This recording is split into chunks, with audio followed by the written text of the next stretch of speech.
Olá, boa noite. Tudo bem, turma?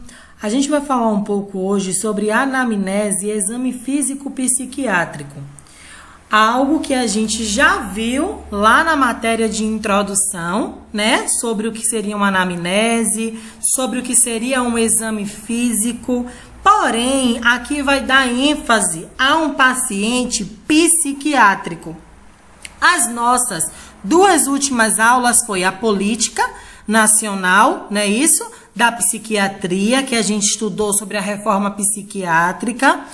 A segunda aula foi sobre a rede de atenção a pessoas com problemas, transtornos mentais, psiquiátricos. E a nossa terceira aula é sobre esse anamnese e o exame físico psiquiátrico do paciente. E a gente fala assim, como é feito, professor, esse exame psiquiátrico? Cada função mental, ela é considerada separadamente de uma forma paralela ao exame físico. Muito no material, né, que seria coletado durante a sua história clínica, o resultado do exame e da entrevista clínica são combinados para se formular um diagnóstico psiquiátrico, certo? Então, é através desse exame físico psiquiátrico que a gente faz essa situação. Por que isso, professor? Porque essa história clínica, ela visa, né, favorecer elementos de formulação diagnóstica, para eu ter um diagnóstico preciso, certo? Dos meus fatores predisponentes e precipitantes da doença. Não só apenas, né, favorecer elementos que me leve à doença em si, mas sim o contexto que aquele profissional, na verdade, o profissional não, gente, desculpa, que aquele paciente está se encaixando, está se inserido. Na psiquiatria, a comunicação profissional de saúde e paciente é praticamente a única ferramenta para a propedêutica e o diagnóstico psiquiátrico, o que faz dela o centro dessa discussão. O que ele está querendo dizer com esse trecho é que a comunicação é de extrema importância, certo? Na área da psiquiatria. Porque a comunicação sua, profissional, com o paciente, que vai lhe levar a um possível diagnóstico, tá? Daquela situação que o paciente está vivendo, daquela situação que o paciente está passando, né? Então, é através da sua discussão, é através do seu diálogo, no seu escutar, no seu aconselhar, que você vai chegar a uma hipótese diagnóstica, certo? Aonde você vai estar utilizando possivelmente sua ferramenta propedêutica, que na verdade essa ferramenta propedêutica é a sua discussão, é a sua comunicação com esse paciente, tá? Que vai te levar a esses fatores, a essas situações. E aí a gente fala assim, eu preciso ter um local e condições adequadas, né? Eu preciso garantir segurança e privacidade. Às vezes é algo íntimo, o paciente quer conversar, né? Ele quer passar, expressar algo que ele não consegue para sua família, mas que para um profissional da área de saúde ele consegue. Porém, além da privacidade, eu preciso garantir a minha segurança. A segurança minha como profissional, a segurança dos outros profissionais que estão lá fora. Então, vamos garantir uma privacidade, mas também com essa segurança. Sempre tentar entrevistar o paciente a sós, porque ele quer, às vezes, falar algo que não convém, né, aos outros, ou então até mesmo os outros profissionais que estão ali inseridos, ou até o outro familiar que esteja ali observando. Então, sempre tentar entrevistar. Nunca fazer uma entrevista longa, demorada, né? Evitar fazer perguntas prolongadas, evitar também fazer as suas anotações devidamente prolongadas, sempre com um discurso livre, que ele possa falar o que ele queira, sempre com as perguntas gerais e as perguntas específicas. Nunca fazer arrudeio porque, como, onde vem. Sempre tentar trazer o paciente também para a sua realidade, para a sua situação habitual que ele está vivendo naquele momento, certo? E a anamnese psiquiátrica, ela deve me fornecer dados.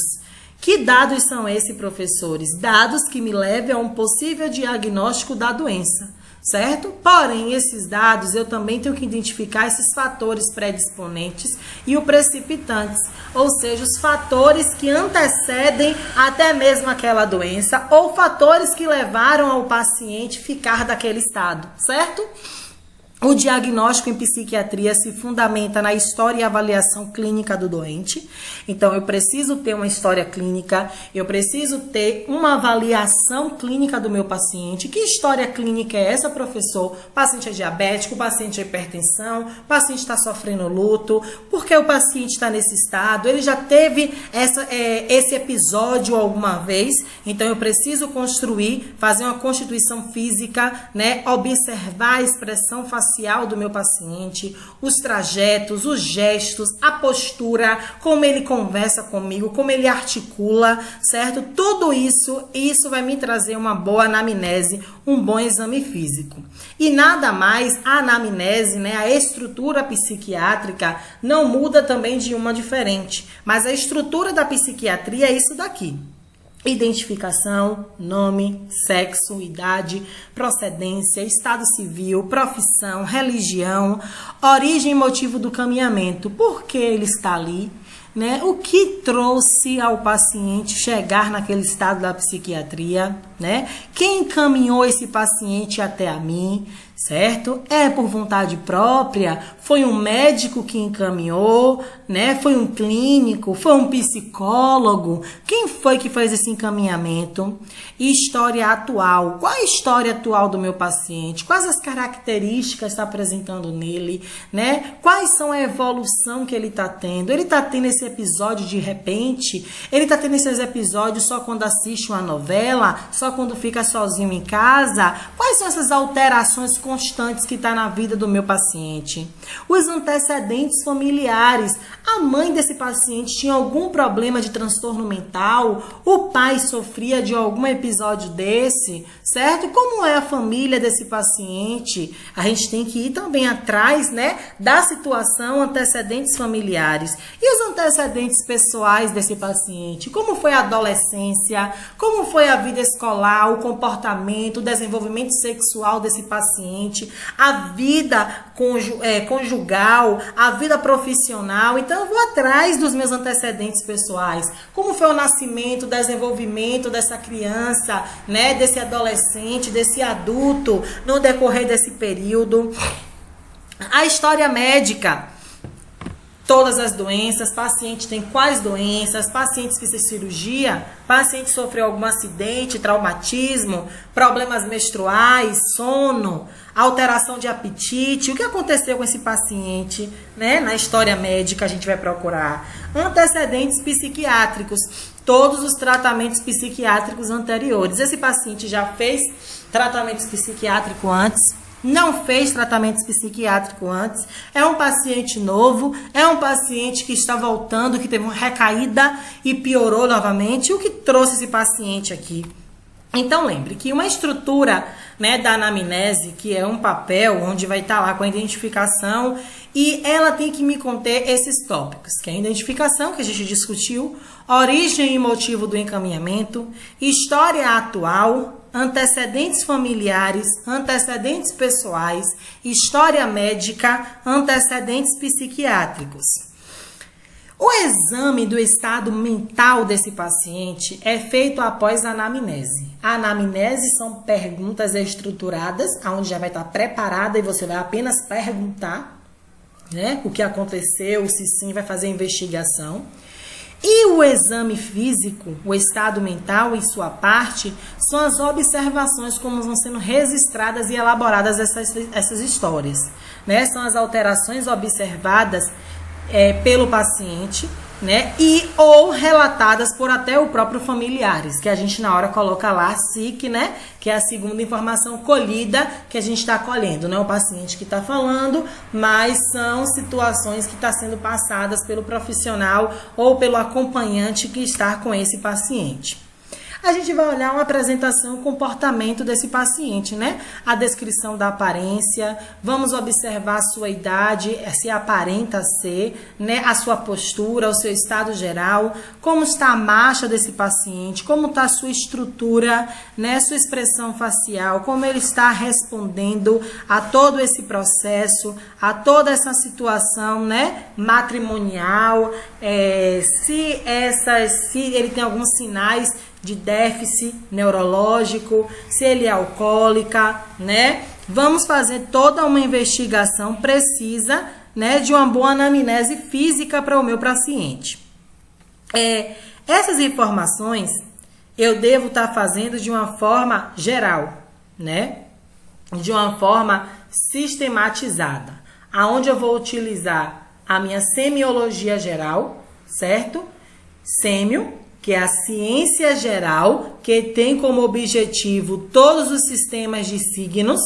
Eu vou estar lá, né, acolhendo, apoiando esse paciente de uma forma, certo? Aonde a gente vai estar observando o sintoma. Que sintomas são esses? Forma sob a qual a doença se apresenta. Não tem nada ainda de semiológico, não tem nada ainda de quadro clínico. São os fatos que objetivamente, né, me traz a descontinuidade. São os fatos brutos que eu vou ter naquele momento que eu estou, né, discutindo, conversando, buscando anamnese, né, vendo os bizarros, roupas, vendo essa questão se é muito maquiada, se não é muito maquiada, vendo esses sinais e sintomas de uma boa anamnese psiquiátrica.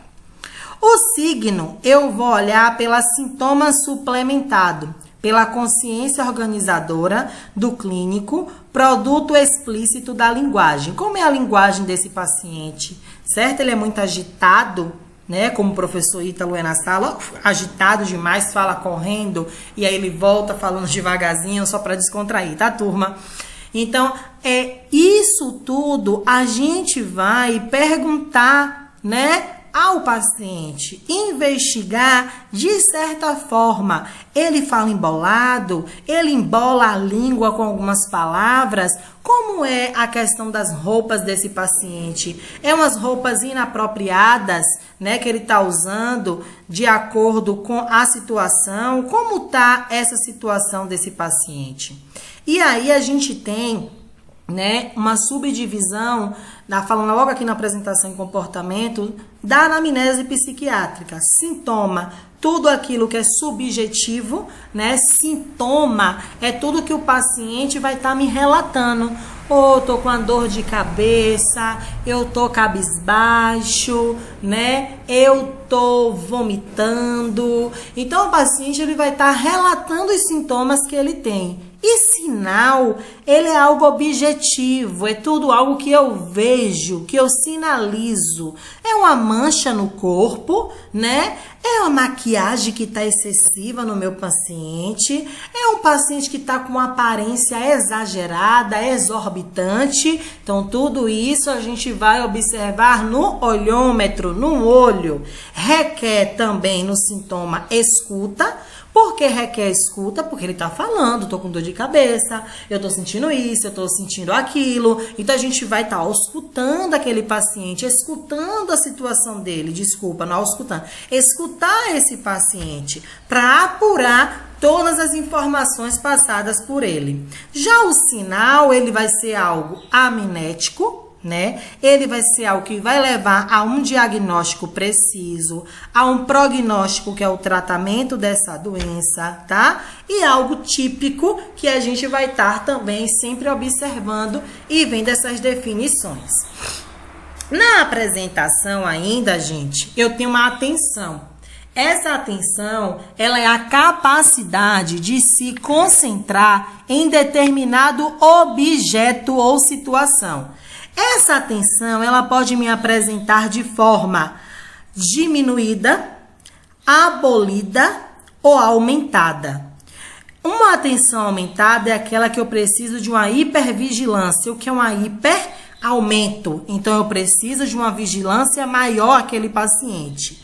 É algo que é diminuído, é uma pessoa que tem falta de interesse, tá deprimido, não tá nem aí. Então, é uma pessoa diminuída, né? Que tá ali, que precisa de atenção, e você precisa estar puxando essa atenção dessa pessoa. Já é diferente de uma aumentada, porque ela vai ter aquela hipervigilância, você precisa estar vigiando aquela pessoa, a qualquer momento ela pode aprontar alguma coisa. Né? Vamos botar a situação aqui, criança, que precisa ser vigiada, né? Consequentemente.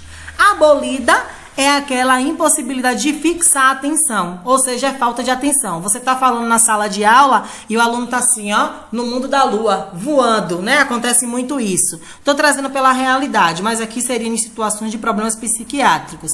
Mas abolida é esse sentido. A gente está falando e a pessoa está no mundo aéreo, em outro mundo. Então, é uma falta de atenção que essa pessoa tem, tá? Ainda na apresentação e comportamento, eu tenho que observar a consequência. Que consequência é essa, professor?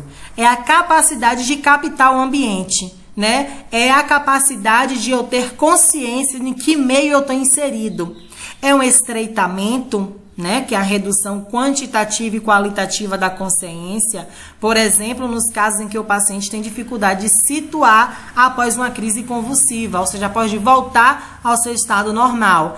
É um entorpecimento, caracteriza pela perda de lucidez, então perde, não sabe quem é mãe, quem é pai, né? Perde a questão da lucidez. É obnubilação, além de rebaixamento do nível de consciência, que ocorre no entorpecimento, a presença, né, de conteúdo anormal, como ilusões falsas, percepções e alucinações. Ou seja, você é minha mãe, mas ela não é a mãe, ela é a avó, né? Você é meu pai, mas você não é o pai, você é o marido. Então, essa obnulação, essa questão de pessoas falsas, de alucinações, percepções do momento. É o despersonalização, é um paciente que refere que vivencia a si próprio como irreal, diferente, transformando no estranho, tá? Essa orientação eu também tenho a capacidade de orientar, de situar em que estado eu me encontro, em que estado eu estou. Quanto mais e melhor se conhece o indivíduo, tanto mais se aparece-me do conteúdo oculto ao qual não se pode chegar. Então, essa orientação é um paciente que está autopsíquica. O que é autopsíquica? Relacionada à própria pessoa. Ela diz quem é, ou seja, autopsíquica. Eu sou Ítalo, então eu estou dizendo quem eu próprio sou. Certo? Então, eu estou orientado e eu chamo disso. Que, na verdade, lá no normal, a gente chamava de quê? Orientado no tempo e no espaço, né? Então, tem orientação. Então, essa pessoa tem autopsíquica. Ela conhece quem ela é. Alopsiquicamente, né? Estabelece relação com as pessoas circunstantes, diz quem são seus pais, reconhece o entrevistador, ou seja, quem está me entrevistando é o enfermeiro André, quem está me entrevistando é a enfermeira Carla.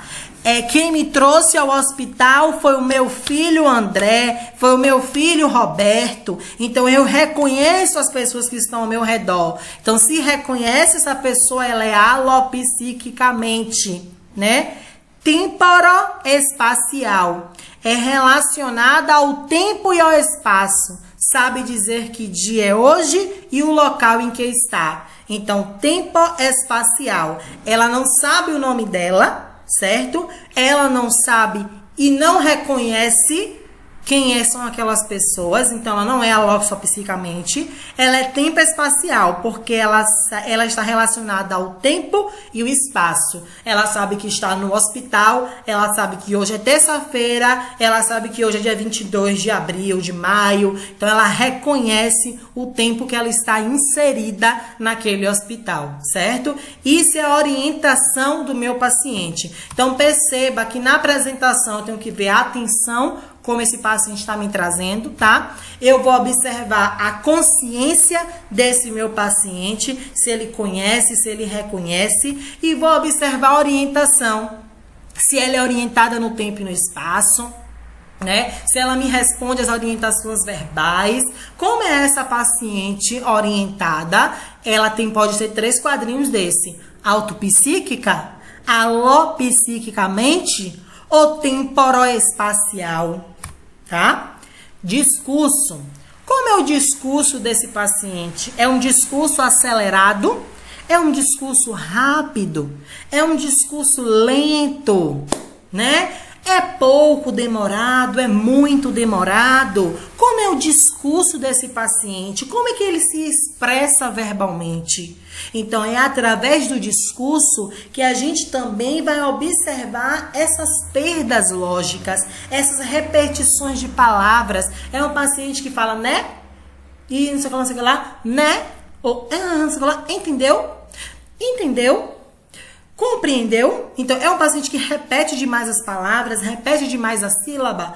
E você vai me buscar em casa. E amanhã eu vou viajar. E quarta-feira eu vou ao médico. E minha mãe não trouxe o remédio. E eu tenho que ir à escola. Então, tenho que observar o que acontece com esse paciente, né? O discurso dele pode ser acelerado. Então, ele pode fugir das ideias. Então, por isso que ele fala muito rápido, muito acelerado demais, né? Com respostas, às vezes, muito demoradas. Então, eu preciso ver para inserir esse paciente na minha realidade, né? No meu atual defesa de comprometimento que ele precisa naquele momento. Esses objetivos eu preciso formular esse diagnóstico, eu preciso formular um bom prognóstico, né? Isso para que esse paciente ele venha me trazer até mesmo, né, situações de melhora para aquele próprio tratamento dele que está ali sendo inserido. Como é a atividade e o humor desse paciente, geralmente?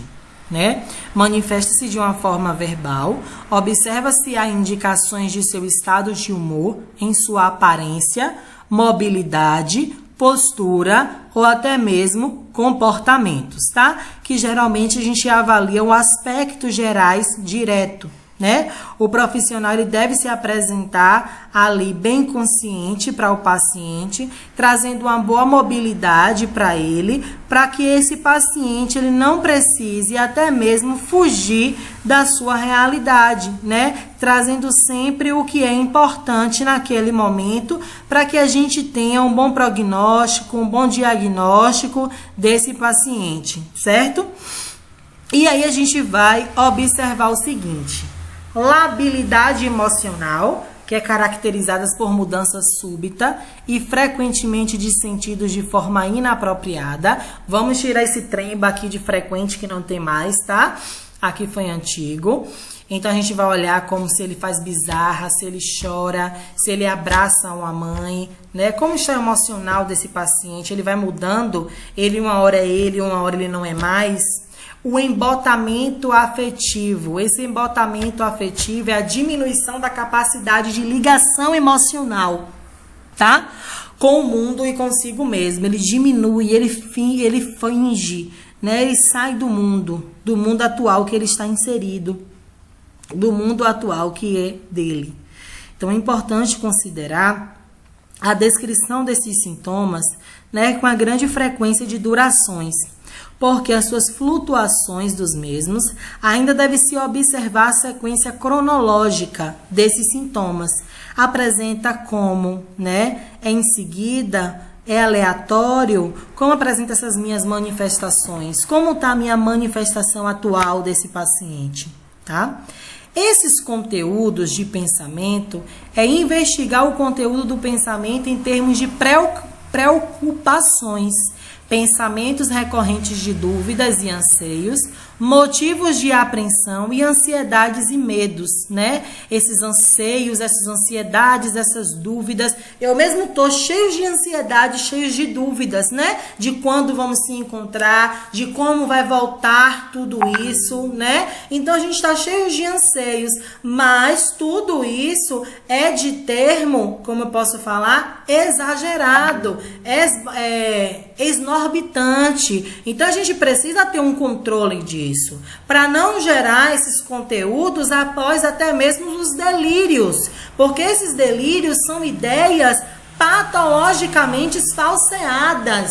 Eu tô delirando, né? Que eu sou o quê? William de Castro, ó que lindo, né? Então, são alterações do pensamento, do juízo, nas quais ele acredita. Então, eu acredito que eu sou William de Castro, eu acredito que eu sou Gustavo Lima. Então, a gente vai delirando, tá, turma? E acreditando que a gente é aquilo. Então, vocês verem, às vezes, vocês conversando com algumas pessoas, as pessoas se deliram, dizendo que tem casa na ilha, que tem casa na praia, que a mãe é rica, né? Que a mãe é bilionária. E você sabe que, na verdade, não tem nada daquilo no meio. Aquela pessoa está em um delírio, né? Está com ideias patologicamente falseadas.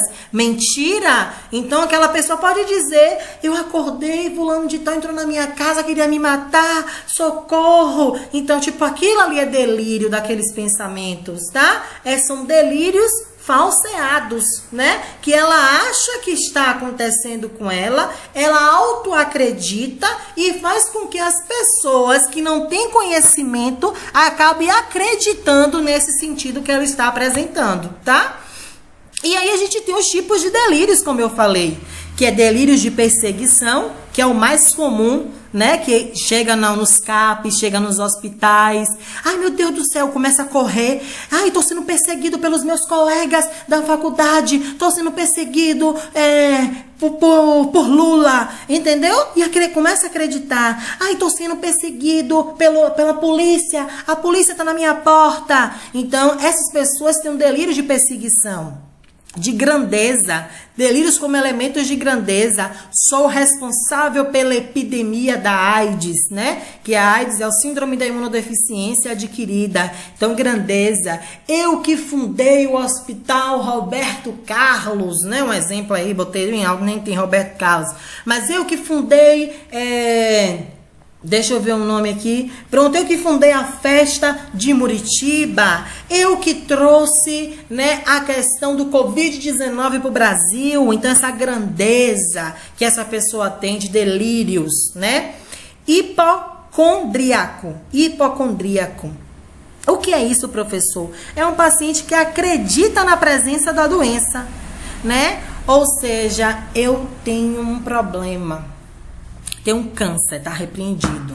Deus me livre e guarde, né? E ele acredita naquilo ali que ele tem, né? Meu intestino está paralisado, não aguenta mais beber água, não aguenta mais alimento, né? Porque está paralisado. Então ele vai acreditando naquilo que ele está, ele acredita na doença, ele auto se bota doente, certo? Isso é um hipocondríaco. E a culpa é que o paciente crê que ele cometeu o erro e ele sabe que não cometeu. E eu gosto de botar muito nisso de delírios, né? Como o paciente crê que cometeu o erro, é a situação da novela, né? Que tá passando do Vale... Como é o nome da novela, meu Deus? Tô assistindo tantas novelas, né? Porque às vezes é o tempo que a gente tem em casa, antigamente a gente nem tinha esses tempos. Mas a novela vale a pena ver de novo, né? Que a gente sabe que aquele senhor que matou, né, a mulher Virgínia, mas quem leva a culpa dessa situação é Lucinda. Então vocês percebam que ela está se culpando por algo que ela não cometeu, certo? Só para vocês entenderem o que é isso, é que o paciente ele crê que cometeu o próprio erro, né? O próprio pecado, né? Só causando desgraça, só que causou, deveriam me fuzilar, eu sou errada, eu quero ir embora, eu quero morrer. Então a gente tem vários tipos de delírios, tem o de perseguição, o de grandeza, o hipocondríaco e o de culpa. Porém, o mais comum que a gente tem dos problemas psiquiátricos, dos problemas de pacientes com transtornos mentais, é o primeiro, que é o da perseguição.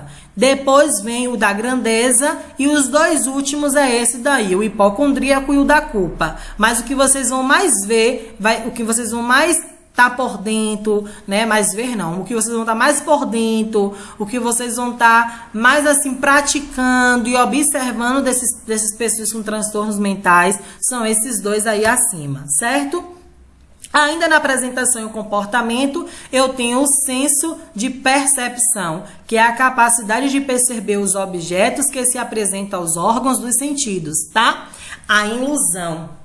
Ou seja, é a percepção sensorial alterada ou distorcida de um estímulo externo real. Já a alucinação é uma percepção sensorial que ocorre na ausência de um estímulo externo. Percepção sem objeto. Percepção real de um objeto inexistente. Ou seja, são percepções sem um estímulo externo. Alucinação. Estou ouvindo vozes, né? Eu tô vendo a faca, mas tô vendo que é um queijo. Está mandando eu abrir a porta porque vai vir um sol na minha cara. Então, ó, são vozes, alucinações que eu tô tendo naquele momento, né? Ou seja, tá ultrapassando os meus órgãos dos sentidos. Que órgãos dos sentidos são esses, professor? Ouvido, né? Ouvido, paladar, tá? Tato, visão, que é ouvido é audição, tá? A gente vai ter esses objetos de sentidos naquele momento que vai estar me apresentando, tá? E aí eu tenho as alucinações, elas podem ser auditivas, visuais, visão, táteis, tocando, gustativa, que eu falei, não falei da gustativa, falei gustativa, que é o sabor, né? Então, auditivas, não verbais, né? O que é isso, ó? Músicas, estou ouvindo cantos de pássaros, de passarinhos, aplausos, né? Eu estou ouvindo as pessoas falando, lendo, pensando. Visuais, eu estou olho, deve ser móvel, estou vendo algo colorido, estou vendo algo dimensionais, tridimensionais, bidimensionais, estou vendo algo a mais, tá? Gustativa, eu sinto cheiro de coxinha, vamos falar de comida que é bom, né? Eu sinto cheiro de flores mortas, eu sinto cheiro, né, de lasanha, mas não é o feijão que tá no fogo. Então a gente vai estar tendo essas alucinações táteis, né? Sensação de toque, alguém tá me tocando, alguém tá me abraçando, tá frio, tá calor, tá quente, né? Tá apertado. Então pare de me tocar, pare de mandar eu fazer isso. E a pessoa vai tentando pegar, e pega a faca, pega a arma, pega controle, pega copo, porque é a pessoa que tá sentindo essas alucinações, tá? Dentro dessa pessoa como um transtorno mental. Certo? Então essas alucinações podem me apresentar de acordo a essas situações que eu mostrei para vocês. Essa anotação de enfermagem é uma anotação que tem que ser clara, objetiva, com aquela estrutura que eu falei com vocês de identificação, né? Com os antecedentes patológicos, antecedentes pessoais. Tem que ser escrito de forma legível, que a gente já aprendeu isso, a gente sabe. Não pode ter erros na escrita. Tem que ser criteriosamente, sem julgar, sem preconceitos, sem colocar o que o paciente não falou, né? Sem não rasurar, não pode ter rasuras, tem que ser concisa, claro, com termos técnicos. Então a anotação de enfermagem é aquilo que vocês aprenderam comigo lá na questão de registros de enfermagem. Anotar tudo que você fez com o paciente, anotar o registro dele, ser agora, porém, sucinta, certo? Terminar com a identificação do profissional que terminou aquela evolução, que adquiriu aquele paciente, que cuidou daquele paciente, sempre com traço, assinar, carimbar, nunca esquecer de colocar a data, nunca esquecer de colocar a hora. Isso é fundamental ter na anotação de enfermagem. Ou seja, estou relembrando a vocês, né, com esse tópico que a gente viu como uma aula de registro e anotação de enfermagem. Que a gente sabe que a anotação são todos os procedimentos que eu realizo com o paciente, né, no meu decorrer da minha assistência. E evolução é uma evolução que é realizada por enfermeiro e é no decorrer de 24 horas, que ela é válida, essa evolução, que é a evolução que o paciente me trouxe naquelas 24 horas. Aí, de acordo com minhas anotações, que amanhã eu vou evoluir o paciente novamente, eu vou observar se ele teve uma melhora, se ele teve uma piora, como se encontra esse paciente, tá? Mas a evolução quem faz é um profissional superior, que geralmente é o enfermeiro, e a anotação são para todos os profissionais da área de saúde, certo? Elementos que compõem a anotação. Local onde encontrou o paciente, a gente já viu, né? O paciente estava sentado, o paciente está deitado, o paciente estava caminhando, nível de consciência. Esse paciente é alopsicamente, é o tempo retardo? Como está esse paciente? A higiene e a aparência do paciente? Ele responde às minhas solicitações verbais? Como é o comportamento do meu paciente? Como é as ideias que são expressas? As ideias não tem mais acento, tá? Aqui está o antigo slide. Como são as atividades que executa esse paciente? Como é o exame físico céfalo-caudal, né? Da cabeça aos pés, ou céfalo-podálico, tá? Informação, repouso, queixas, intercorrências, verificar sinais vitais, tudo isso vocês sabem, porque vocês viram lá na matéria de introdução. Por isso que eu digo a vocês que a matéria de introdução, ela é arcabouço do curso técnico de enfermagem.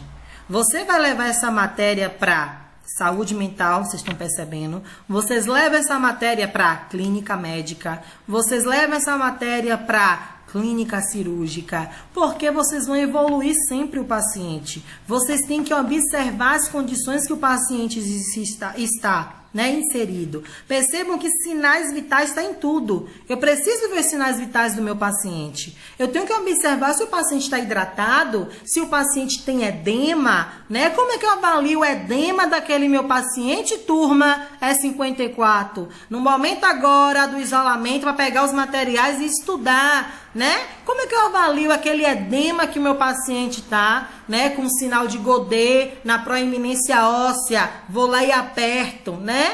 Então, tenho que avaliar, certo? Como é que eu avalio a hidratação da pele daquele paciente com turgor e elasticidade na pontinha assim, ó? Puxo, faço aquela prega cutânea. Tudo isso eu preciso avaliar. Olha o meu exame físico aqui geral. Cadê vocês fazendo esses exames físicos nessa quarentena do pai, da avó, da irmã? Porque eu disse a vocês, quando a gente sabe fazer o certo, a gente identifica o errado. Então, se você evoluir, ó, paciente encontrado em decúbito dorsal, consciente, respondendo às solicitações verbais no tempo e no espaço, certo? Condições higiênicas satisfatórias, afebril, que é sem febre, taquisfigmia, né? Como é que a gente bota taquicardíaco, eupneico? Então, são as terminologias dos meus sinais vitais. Ao exame físico, couro cabeludo íntegro, né? Pupilas, mucosas normocrômicas, pupilas isocóricas, tudo isso eu devo anotar em meu exame físico. Vamos lá, ó, aprender, pegar o material que o professor Ítalo ensinou muito bem lá na sala, pegar esses materiais, sentar, debruçar e estudar, porque o que falta é isso daí, tá? Por meio da anotação de enfermagem, se tem uma visão mais ampliada do paciente, porque a gente precisa planejar uma boa assistência. Então, se a anotação ela tá correta, ela confere, ela acompanha a minha evolução, consequentemente, esse paciente vai ter um tratamento da melhor maneira possível, porque o profissional está anotando uma sequência lógica, ele está conduzindo, né, de acordo à sua assistência prestada a esse tratamento desse meu paciente e, consequentemente, esse paciente ele vai dar uma boa melhora, uma boa evolução no seu tratamento. Olha como fica uma boa evolução, como eu trouxe, ó, um exemplo aqui, que vocês futuramente, né, podem fazer isso daí, tipo uma caderneta, colocar alguns exemplos de evoluções, né, para quando vocês estiverem nos seus estágios, você ter essa situação. Isso é bom para vocês. Um exemplo, ó, data, horário, paciente no leito em decúbito dorsal, apresenta faces tristes. O professor aqui já mudou. Por que mudou? Porque aqui eu estou falando de um paciente psiquiátrico. Então, vamos colocar primeiro as situações em cima que precisa, né? Que traz... que chame a atenção do profissional de saúde, do médico psiquiátrica, né, do enfermeiro, assistencialista psiquiátrico que também está naquele momento, que conduz esse caso. Então, vamos trazer situações importantes no início. Ó, faces tristes. O paciente pode estar evoluindo para uma depressão, né?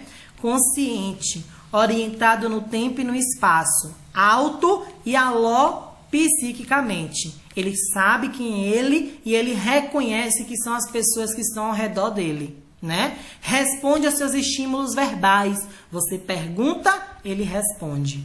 Condições higiênicas insatisfatórias. Tava precisando, né? De uma limpeza, esse paciente, de um banho. Consequentemente, por causa das faces tristes, paciente desleixado, não quer nada com a vida. Com sujidade no couro cabeludo, sem anormalidades ao exame físico. Então, palpou, não viu nada no exame físico. Em alguns momentos apresenta delírios. Delírios de quê? De perseguição. E aí coloca, alguém rico está me perseguindo para fazer algo de mal, né? Com aquele algo de perseguição que a gente viu. Eu estou sendo perseguido pelos meus colegas da turma E52, E57, E59, né? Pronto, um exemplo, uma suposição que eu dei a vocês, tá certo? Que isso não esteja acontecendo, Deus me livre e guarde. Refere sono tranquilo, vamos tirar esse trema de tranquilo. Eliminações presentes, queixa-se de algia, o que é algia? Dor nas costas. Aferido sinais vitais. A PA do paciente, como está, com a unidade de medida no final, temperatura desse meu paciente, né? Pulso, segue sob os cuidados de enfermagem, certo? Ou seja, quem é aqui olhou? Maria, a tracinho, assina e coloca o corém. Outro exemplo aqui, isso é uma evolução do meu paciente sucinto, que tem que ser, não precisa ser algo longo, como o normal que a gente aprende, mas é algo sucinto, que chame a atenção de um profissional que venha ler. E aqui vai começar as minhas anotações, encaminhada para o banho de aspersão, né? O médico platonista passou e encontrou ela agitada, agressiva, foi administrado medicamento sob prescrição médica, orientado a fazer a limpeza do seu leito. Então, a gente vai colocar essas orientações de acordo com o que a gente está fazendo da rotina, tá? A admissão do paciente psiquiátrico também é voltado para o enfermeiro, tá? Ele que vai receber esse paciente, vai fazer as anotações, vai receber esse paciente da melhor forma possível, vai conversar bastante com esse paciente, certo? Vai trazer esse paciente para a realidade, para a rotina, né, do hospital, da clínica, do CAPS, aonde quer que esse paciente esteja sendo admitido, inserido no momento, porém de uma maneira lógica, de uma maneira correta, concisa, objetiva, sem muitos arrodeios, tá? Com perguntas livres, com discurso livres, perguntas claras, objetivas, tá? As medidas adotadas na admissão, a anamnese, que são as perguntas, as entrevistas, né? Que é o checklist. A aferição dos sinais vitais, porque o paciente ele pode estar taquicardíaco, ele pode estar taquipneia, pela a euforia, o momento de, né, agonia, de delírios, de alucinações, ele pode estar, né, automaticamente saindo de si. tá? A observação do comportamento do paciente. Como é que esse paciente está comportando, né? Tá entorpecidamente? Tá como esse paciente? Como tá a condição dele? Como tá os cuidados, né? Anotar tudo no prontuário, certo? Todos os valores devem ser fidedignos, pressórios, com os termos técnicos, né? Verificar térmicos, pulso, integridade física, medidas antropométricas, identificar todo o problema, né, daquele paciente, perguntar sobre queixa, tá? Sobre cuidados, sobre toda a vida do paciente. A alta, também a alta, ela é passada na unidade psiquiátrica, mas a alta, só quem dá essa alta é o médico, certo? E a enfermeira, a enfermagem, a equipe, né, vai ajudar nessas dificuldades, melhorando, né, e dando as orientações que o médico já deu ali, passou, e ela vai reforçar e anotar no prontuário sobre essa alta, que o paciente deixa a unidade hospitalar, né, sem nenhum problema, sem nenhuma queixa, com sinais tal, e segue sobre, né, os seus cuidados agora em casa, né, sobre a família, sobre os responsáveis. Tá bom?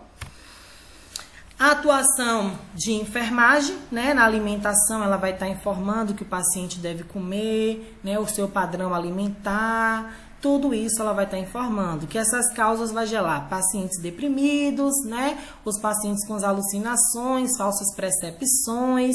Então, ela vai estar orientando esses pacientes, né, para que esses pacientes também hiperativos, que não conseguem parar e sentar para ingerir as refeições, possam vir trazer algum tipo de problema para a sua saúde, certo?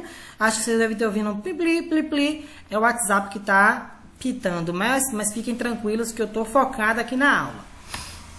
A conduta de enfermagem, né? A alimentação, evitar estímulos externos, tá? Que possam distraí-los, como televisão, som elevado, então tudo deixar devidamente agradável para que esse paciente não venha tirar o foco da sua alimentação e não querer comer, tá?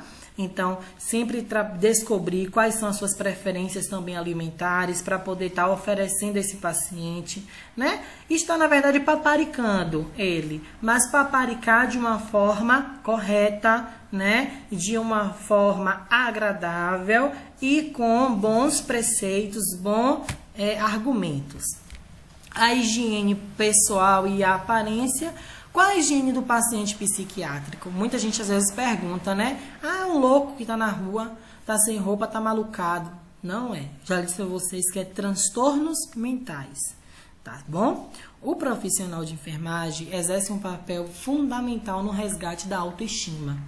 Então, o técnico vai estar ali sempre elevando a autoestima desse paciente, tá? Ofertando ou auxiliando nos cuidados de higiene e aparência, como banho, né? Você tem que tomar o banho. Um banho é bom, o banho renova as energias, fica cheiroso, né? Fica cheirosa. A higiene oral é bom para quando a senhora estiver falando, né? Ter um hálito bom, um hálito sadio. Quando a senhora for comer uma coxinha, sentir o gosto da coxinha, sentir o gosto do paladar, né? O corte de unhas é bom para não trazer micróbios, né? Não trazer bactérias. A barba é bom fazer, o cabelo é bom cortar, o cabelo é bom lavar, né? Então, tudo isso o profissional vai estar aqui trazendo as importâncias de estar realizando uma boa higiene. É bom trocar essa roupa, não coloque essa roupa para poder a senhora sair, para ir para a igreja não, né? Bote uma roupa mais comportada, deixa essa roupa para a senhora sair para algum barzinho. Então, tudo isso a gente deve estar, né, coisando essa aparência desse paciente. É um paciente que se maquia todo, bota os cabelos, né, bota óculos escuro. Então, a gente tem que trazer esse paciente para uma boa realidade. As causas que contribuem para o paciente não cuidar-se, né? A perda de interesse pelo mundo e por si mesmo. Ah, fulano de tal já morreu, você é assim mesmo, né? Uma autoestima baixa. Tem dificuldade de motora na mão, no pé, né? Tem essas dificuldades. Está tão agitado, acelerado, que não consegue parar de realizar, né, as suas funções, suas atividades.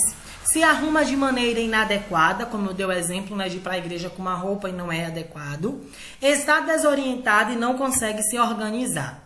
Os cuidados de enfermagem, a assistência de enfermagem, a assistência técnica vai estar com função nisso daqui. Detectar a causa que leva o paciente a não se cuidar. Por que o paciente é assim? Porque o marido largou? Porque o filho faleceu? Porque perdeu o emprego? Porque não acredita mais na vida? Qual a causa que leva o paciente a não se cuidar? Né? A gente vai primeiro ver a causa para cuidar daquela causa. Realizar por ele quando totalmente impossibilitado. É um paciente que ele sofreu AVC, não consegue levantar o braço direito para pentear o cabelo. Então vamos ajudar esse paciente. Ajudá-lo nas situações em que está parcialmente limitado, fazendo por ele apenas o que não consegue. Por exemplo, higienizar o couro cabeludo, os membros inferiores. Acabei dando já um exemplo, né? Generalizando do AVC. Ó, que deixou com sequelas. Orientá-lo para que se arrume de modo adequado, né? Já deu o exemplo da igreja, evitando deixar que se vista de forma bizarra, uma maquiagem excessiva, roupas extravagantes, né? Já dei esse exemplo. Evitar que entre e saia do chuveiro sem completar a higienização, então só entrou, passou e não terminou o banho direito, né? Atentar sobre a necessidade de outros banhos em dias de calor, né, para não ficar com o odor do suor, né, informar que o banho é sempre bom, tomar umas 3 vezes ao dia, né, disponibilizar banho morno, que propicia a tranquilidade do paciente. O banho morno, ele calma, né, traz a calmaria daquele momento, certo? Outros cuidados estão voltados, né, para a gente atentar e verificar a prescrição médica desse paciente, estabelecer uma relação terapêutica. É um paciente para criar uma confiança. Você primeiro, além de tudo, precisa confiar, né? Trazer esse paciente para confiar em você, confiar na sua situação, reconhecer as suas qualidades, tá? Então, essa comunicação verbal e não verbal, né, com esse paciente é fundamental. Na presença de delírios, na presença de alucinações, não criticar, não menosprezar, sempre trazer esse paciente para a realidade, para o dia que ele está inserido, para o momento que ele está inserido, tá? Então, sempre fazendo a interação social, a reabilitação desse paciente, em caso de encaminhamento, encaminhar, mobilizar, né? Procurar algumas tarefas também para esse paciente fazer, pintura, correr, não é isso? Fazer, ouvir música, dança. Então, trazer esse paciente, incentivando a ele para o seu dia a dia, certo? Aqui tem algumas terminologias psiquiátricas.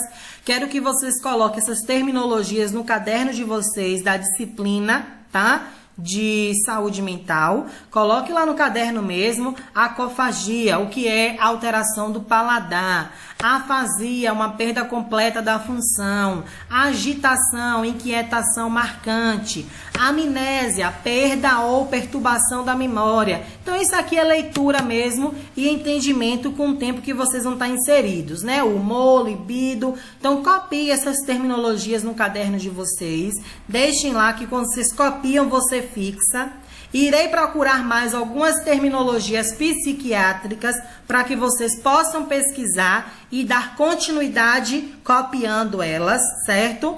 Na nossa próxima aula, a gente vai falar sobre transtornos mentais de origem orgânica. Não vou falar hoje para não atrapalhar a mente de vocês, tá? Irei passar uma atividade e mandar em PDF, certo? Lá no nosso grupo de WhatsApp sobre esse assunto de anamnese e exame físico psiquiátrico para vocês treinarem, certo? E na nossa próxima aula, reforçando, relembrando sobre transtornos mentais de origem orgânica. Um beijo, fiquem com Deus. Espero que vocês estejam cumprindo todas as orientações da Organização Mundial de Saúde, né, dos órgãos competentes. Se vocês forem sair, usem máscara, não tenham vergonha. Cuide primeiro de você e para você saber que outras pessoas precisam também se cuidar. Então, cuide de você e cuide do outro, que a gente vai vencer essa batalha juntos, tá bom? Abraços e fiquem com Deus.